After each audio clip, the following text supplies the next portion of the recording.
Sterling, the statewide voting system implementation manager for the state of Georgia. And this is my first time working with a signer. And as y'all have seen, I talk relatively quickly, so I'll do my best on this one. As you know, we continue to work through the weekend. I'm going to go over some of the numbers as to where we stand right now, and as we close in on counties beginning the certification process. I know there were some questions mainly concerning the military ballots, which were the last ones to be able to come in on Friday. So with that, at the end of the day, there were 18,407 UOCAVA military votes that were accepted and outstanding, which means they can't come in now. But these were the ones that were out there available. They could have come in but did not, with 7,786. Now, separate from that was the regular absentee ballots. So with that, the ballots cast were 1,303,749 absentee ballots, and then there's 126,400 that were not cast. So you will see that that's a lower number than the original full request because we literally had hundreds of thousands of people show up to vote in person who had their absentee ballots canceled, which is a process that's legal in the state of Georgia. Now, so far we've seen a little over 7,000 of the provisionals that have been made part of the reports that have come in from the counties. So we know at least 7,300 provisionals have been accepted already, and we are continuing to work with counties to find out how many might be parts of their final reports, but at the same time they are working diligently to bring us those final reports. 47 counties so far have given us their certified results in. I don't have a list of them right here, but you can go to our sos.ga.gov website to look for those counties. On the map, they'll be colored orange. So then I have a few items that, happened as we watched over the weekend that, for lack of a better word, are different terminologies: fake news, disinformation, misinformation, misunderstandings, and all those things that are feeding into the situation we see, not just in Georgia, but across the country. So I'm going to go through, and I may go into the weeds on some of these because I think they need to be fully understood as we see people who are genuinely upset with the outcomes, people who are genuinely thrilled with the outcomes. The facts are the facts, regardless of outcomes. And that's one of the things we're focusing on here, is getting our account accurate and right, giving accurate information so that at the end of the day, everybody, regardless of whose side won and whose side lost, understands that in Georgia, we had an actual accurate outcome. So first, as y'all know, we use the Dominion voting system. There was an early report of a quote-unquote glitch or software issue or problem in Michigan. There was no software issue in Michigan in that county. What happened there was a people and a process issue. And this is going to get very much into the weeds, and I apologize for that, but I want to make sure people have a full understanding of how this situation of misreporting of the original results occurred, how it was corrected, so it did not affect the outcomes. Essentially what happened is you have a small county in the upper peninsula of Michigan with a clerk there who happens to be a Republican, and they had 17 scanners, I believe. And in one scanner, she'd forgotten to add a school board race. So she called her vendor, which I believe is called Election Source, on Saturday and said, "Hey guys, I need you to come here and add this particular race back to this election so that people could vote on it." They reprinted their ballots because they have hand-marketable ballots there for that particular precinct. So Election Source said, "Okay, here's your new database. Now remember, you have a new universal database for your county, which means you have to burn new media, not just for your one precinct, but for all of the precincts." Okay? So what happened was she just did the one precinct.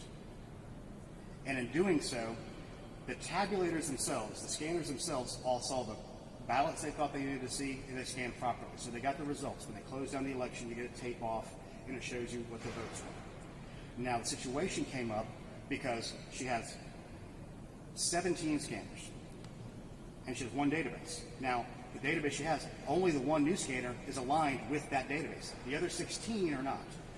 So I want you to think about it this way. If anybody's worked with an Excel spreadsheet and you put in formulas, and then your formulas all work, and then you add a column, the formulas all go to crap. They just make no sense, and the numbers go different places. So the database could not recognize what it was looking at.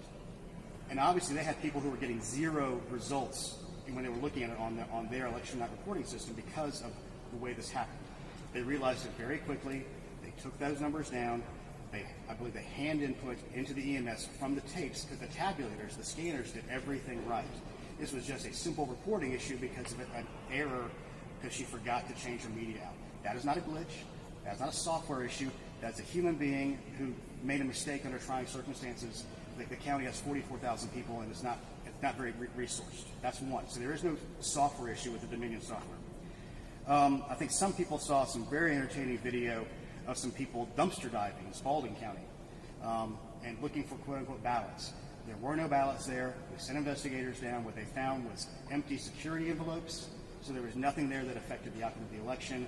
And made for good video, but didn't actually have any there on that front. The issue with the Gwinnett ballots cast being almost twice as much as what was shown as the overall vote.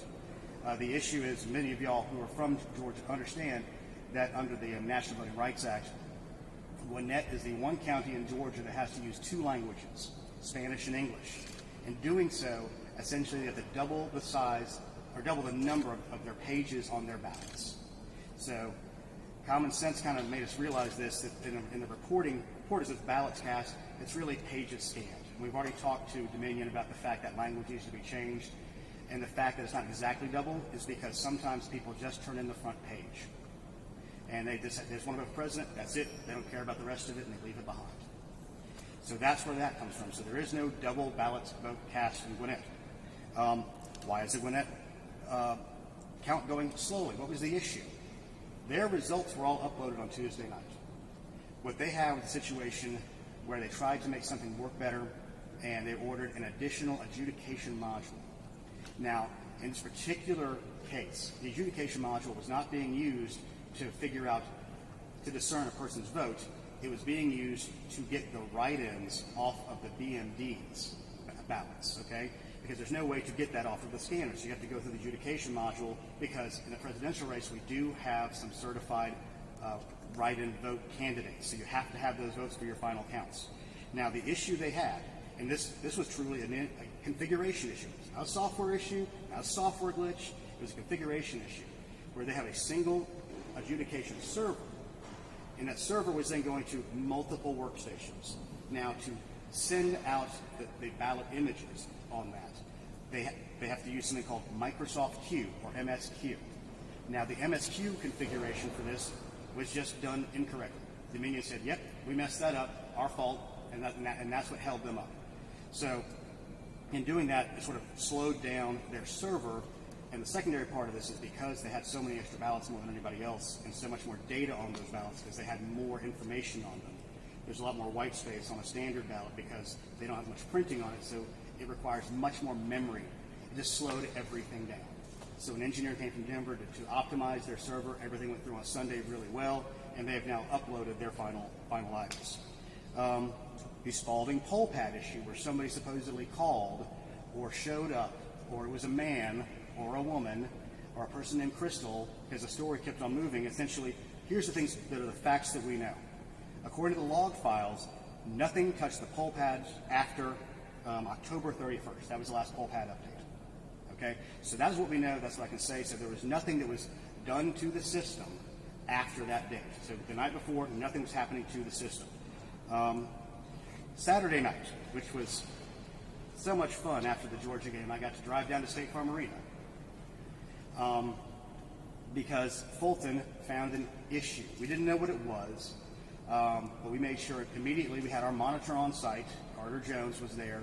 We had an investigator on site immediately.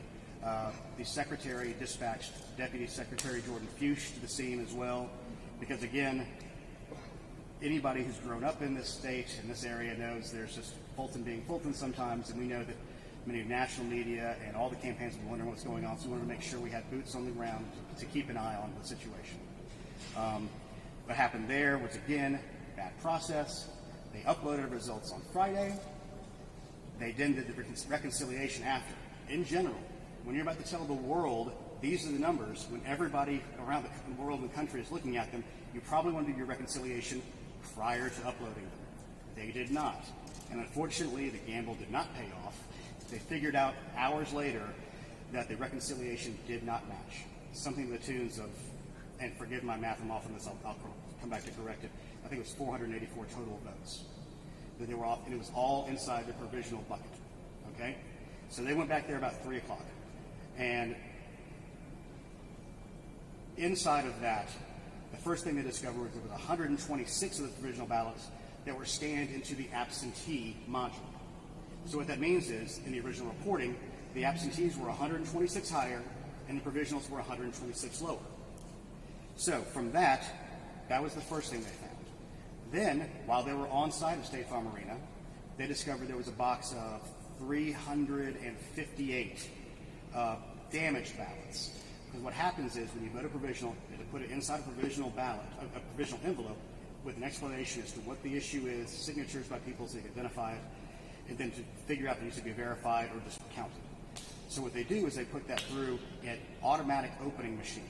It has a little knife that goes through and opens it up. Now, on occasion, that knife will slice the ballot. You cannot scan a damaged ballot. So the normal process is you take those ballots and you replicate them on a BMD. And then you scan those ballots. That process should have been done on Friday. It was not. So when they got there, they discovered these. They did the replication. Republican and Democrat monitors were there in the room. Like I said, our monitor was there. And the process is here. It went on a very long time. They got there at 3. They sort of tag team. They got some people in and out of there. But there was always people on site. I was there until about 10:30 myself. And the process took a long time. And I don't have a good answer as to why it took so long, but it did. So they went through that process. They scanned those ballots, added them to the totals, backed out the results they put on Friday, put the new ones back in. And even at the end of the day, they were trying to do reconciliation one last time, and they were 7 ballots short. They couldn't find 7 ballots. So then somebody brought up hey, have you looked in the spoiled ballot bin? And sure enough, that's where the 7 ballots were. So they were able to get to a full accounting of all those ballots. And the problem we have is when people don't follow their processes and their procedures, it undermines people's faith in the overall outcomes. It's a silly little thing sometimes, people, but these details are very important.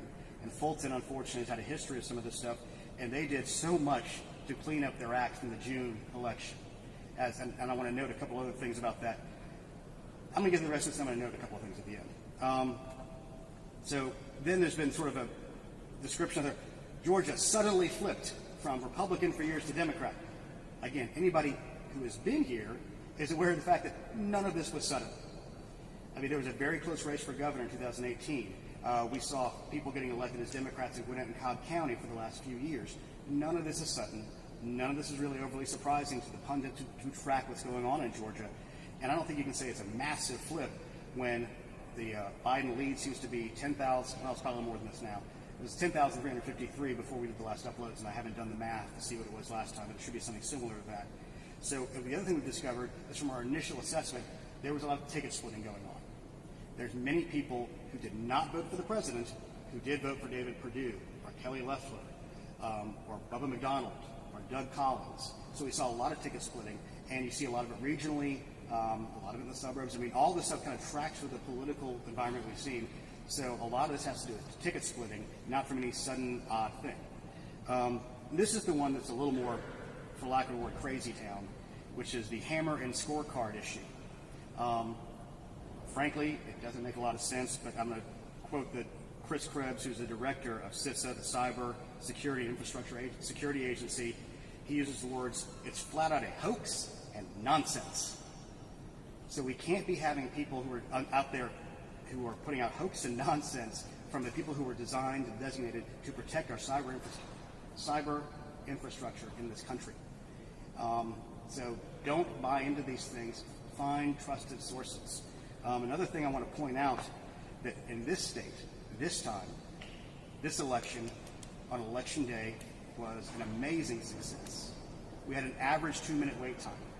That's unheard of in this state, ever, even when we had DREs, because the people of Georgia did a very good job of adopting the Secretary Raffensperger's November Action Plan and moving their voting behaviors to early voting. We had 2.7 million early in-person votes. We had about 1.3 million absentee votes and 975,000 in-person election day votes, which goes back to what many people thought we would have, a 50-60% mail-in vote, absentee vote adoption, Georgians culturally enjoy voting in person. That's why the vast majority of them, be it early or in person on election day, that's what we saw a lot of, was people defaulting to type. They like being there. They like seeing their ballot. They like putting it into the scanner. And we saw a lot of people who believe in that system now. And what I don't like is people out there trying to undermine this system that was put together so hard by the Secretary's office and those county elections directors. Now, let me be perfectly clear on another point. We are going to find that people did illegally vote. That's going to happen. There are going to be double voters. There are going to be people who did not have the qualifications of a registered voter to vote in this state. That will be found. Is it 10,353? Unlikely. But every election, as I've said, I think every day at this podium, is imperfect. The issue now is, with margins, we are the winner for the closest in the country at 0.2%. When the margins are this tight, every little thing matters. So this office will thoroughly investigate, and we will work to find ways. We know the system counted properly. We know the ballots that were there were counted properly and correctly. We know that. We're going to have an audit to prove it, and it looks like more than likely the president will ask for a recount to reaffirm that. But on the front end, we need to make sure that the absentee ballot process is as tight as it can be so we can stop illegal voting and prevent double voting now and in the future. So with that, I'll take any questions y'all might have.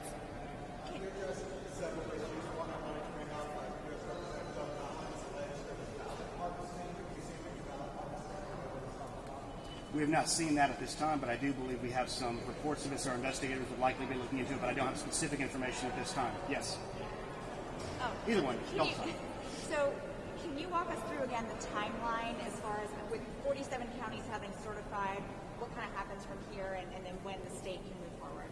Okay, so with 47 having certified so far, it means we have 112 more to go, which is not insignificant, and some of them are the larger counties. But we have some of the larger counties in it. So Richmond's already certified, Muskogee's already certified.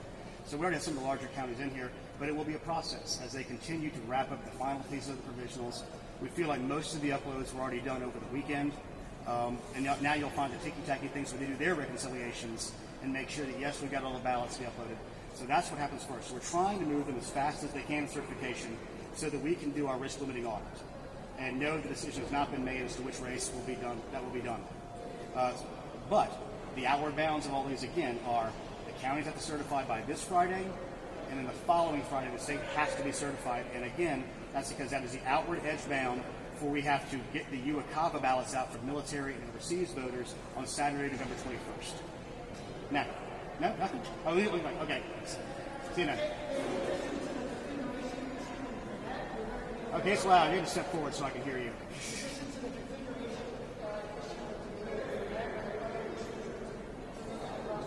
No. Okay.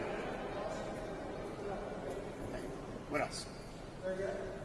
We also heard from allegations from the president that there were missing military ballots over and missing military ballots. The only thing we have, and I'll go back over the numbers again, was the approximately 7,000 that just did not make it here in time legally. And I'll go over those numbers again in 1 second. 7,786 of them did not make it here to their county in time. So I wouldn't call those missing. There's people who either didn't vote them or they got lost in the USPS or any other number of ways why they didn't get there. Stephen. Can you talk about the audit timing and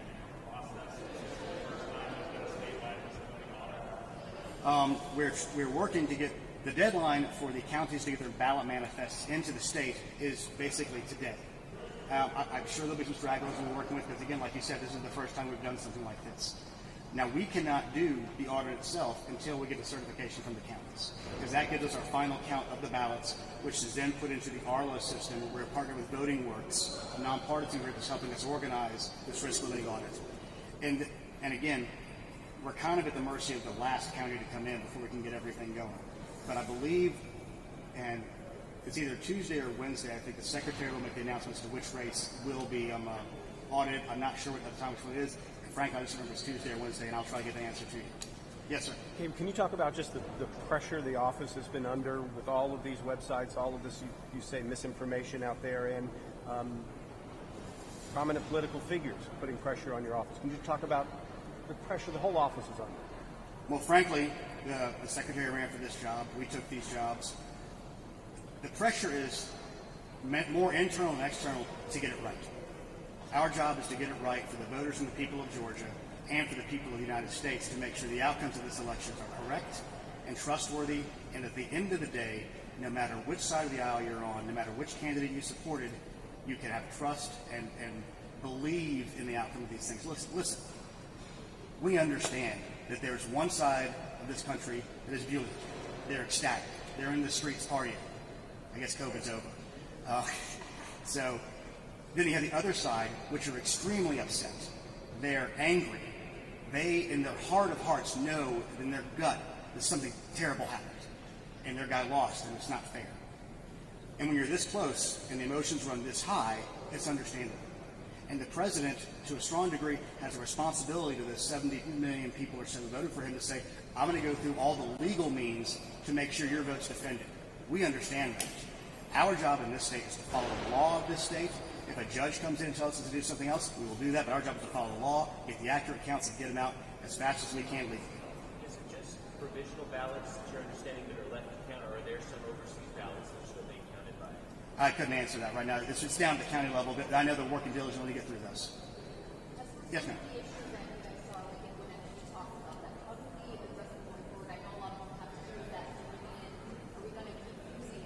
Well, this is it. It was a configuration issue on a single machine. It was one of those things where they try to get extra machinery in to help the process, and this falls into something my dad calls help don't help unless it helps. This did not help.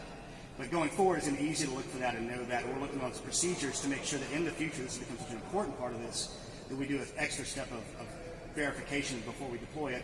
And we're looking for another way to basically all of these to be adjudicated ballots get put to one side over here, and the rest of them can be done, they get uploaded, and those results are out there, which is what they did, but the process of getting back through this because of the misconfiguration has taken longer than it should have. Yes?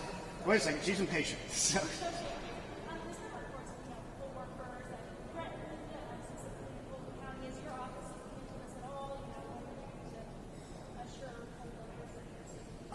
I'm unaware. I've heard some of those rumor-wise, but I don't have a specific thing on that. We have to check with our lead investigators on that. But I would think normally that would be handled under the state constitution. Election security is the responsibility of the county sheriff, so they should be the ones who would be providing the lead security for anybody who sees any threats, which is nobody should be threatened for doing what is a great American job to volunteer and work hard in these elections. Stephen, Mark, y'all decide. How confident are you in the accuracy of the unofficial results reported so far? And if they are accurate, would that mean that not much will change in the recount? We are very confident. We never had a recount, so we don't know what will happen yet, especially with this much paper that is hand-marked. Stephen. Yeah, so with the recount, everybody's watching and waiting and wondering what that's going to look like. But can you describe what the recount process takes now that we have all paper ballots? Yeah, this is where we get into the fun, the really geeky level of insider baseball that I know you love. But essentially what it is, we have HB 316, which called for there being an audit statewide. The decision was made internally months ago. We would have something called a risk-limiting audit. Now, in doing that, you have to make a few decisions. You have to decide what it's going to be, and the rules around that decide for the ones that's the easiest in terms of efficacy to achieve. That's one of the parts of the rules, but there are many other things that feed into it. So I'm not going to presuppose what the secretary may or may not choose. Functionally, at the county level, they have these things called ballot manifests. So they know how many ballots they have to do. Wait a second, am I doing RLA or recount? I just realized this. I'll go through RLA first because that's the next step. So we have ballot manifests. We roll 20 10-sided dice, like from Dungeons and Dragons. And you get random numbers. And you put those into the RLO software. And those will give you a randomized version after you put in all the ballot manifests. And the computer will basically say, in Spalding County, you pull one ballot from batch 3. In Fulton County, you pull 2 ballots from batch 77. In Doherty County, you pull 1 ballot from batch 17 around the state until you get to the scientific number that says once you run these things through and a human being reads these, they write them down on a card, they put their results back into the RLS system, it will give you a percentage of confidence that the outcome is correct. So that's how that works. And if it doesn't get to that percentage of confidence, you do it all again to get another round of ballots. And you keep adding to it and adding to it until you get to that confidence level. Now, a recount is something that is similar but very different. And there's rules around that as well that was defined by the state election board. Every county would have to get their ballots prepared. We did do the investment to provide a high-speed, high-capacity scanner for every single county, regardless of size. Big counties have multiples of these. And what they're going to do is they will create, I misspoke slightly today, they will not be taking actual live ballots. They will create a test deck that they know the outcome from it. They will go on a B&B and vote, and they will do some hand mark and vote to say, we're going to make it 42 for the president, 58 for Joe Biden, or 56 for Joe Biden, and 2 for, Jorgensen. They run that through the scanner to say that's the outcome we expected. Then you clear those votes off because you know the scanner is operating properly. Then you take all the ballots, regardless of where they came from, be they the absentee in person, which is the early vote, the absentee, which is the hand marked, or the B&B on election day, which is a traditional ballot we'd be seeing. And they get all put through those central scanners to get you a final count. And the intent is obviously that count will be very, very similar to the other one. But let me caution everybody, it's going to be a little bit different. It always is in every recount in the history of mankind. It's always a little bit different. Machines look at things slightly differently. Sometimes the reflection might be a little off, but fundamentally it will not be off. It's always going to be a little bit different. That is not suspicious. That is normal. Okay? And another thing about this is all those ballots that were adjudicated with ambiguous marks or overvotes, they get adjudicated again. So you have a different panel of human beings looking to make those decisions. So that's another reason that could be affected. Every one of these processes involves people. The least reliable part of all these processes is people, because we are all fundamentally flawed. We will all make mistakes, and I guarantee you, if I get a deck of 1,000 votes and I give it to people to count, it will come up with a different thing every time. If I give it to a computer to count, 99% of the time it's going to come up with the same outcome. That's just the way human beings are built, and we all have to kind of accept that. And again, it doesn't mean there's skullduggery going on. It means humans are going to be humans, and we all got to know that at the end of the day. What else we got? We have Congresswoman-elect Marjorie Taylor Greene saying that she contacted your office to try to get an investigation into her husband allegedly being sent an absentee ballot. Question one, are you aware of that? Have you looked into this issue? That would be with the investigators, and essentially we get all those all the time. We get plenty of them, and they're very busy with people who are making some of these claims. I myself, my fiance just sent me one that she ran into somebody at the Dollar General about one to look to see if they voted or not. So, so every single one that comes in, we're going to investigate. We're going to track it down. It doesn't mean anything happened. It doesn't mean anything didn't happen. What we have to find is evidence of something happening, and that's the main goal of our investigators when they go out there. And last thing you say, you have to find evidence. Have you seen any evidence at all to back up any of these claims of fraud? Again, fraud is a very large, vague kind of thing. The one thing I do know is there's evidence of illegal votes. And that's a very binary thing. Fraud is this emotionally fraught word. And let me just say this, for the people out there who are as irritated with people talking about voter fraud right now, they should be equally irritated with people who are talking about voter suppression 2 years ago. Both undermine confidence in the system. Both were false then. Both are false now. And I'm telling you that because that is the truth. And the one thing we got to realize is that illegal voting is going to happen. It's a minor part of this thing, and we're putting every safeguard we can get to make sure it doesn't happen now or in the future. But again, that whole thing about human beings being flawed, guess what? That's going to happen. And we're trying to do everything we can. The electronic part of this thing, the software, the scanners, all that stuff worked exactly well. The only point where we have some issues occasionally is where human beings have to interact with it. And we have literally 159 counties, 2,419 polling locations, 330 early voting polling locations, staffed by tens of thousands poll workers that had, between all the systems, nearly 5 million Georgians casting votes. Guess what? Mistakes will be made. That's going to happen.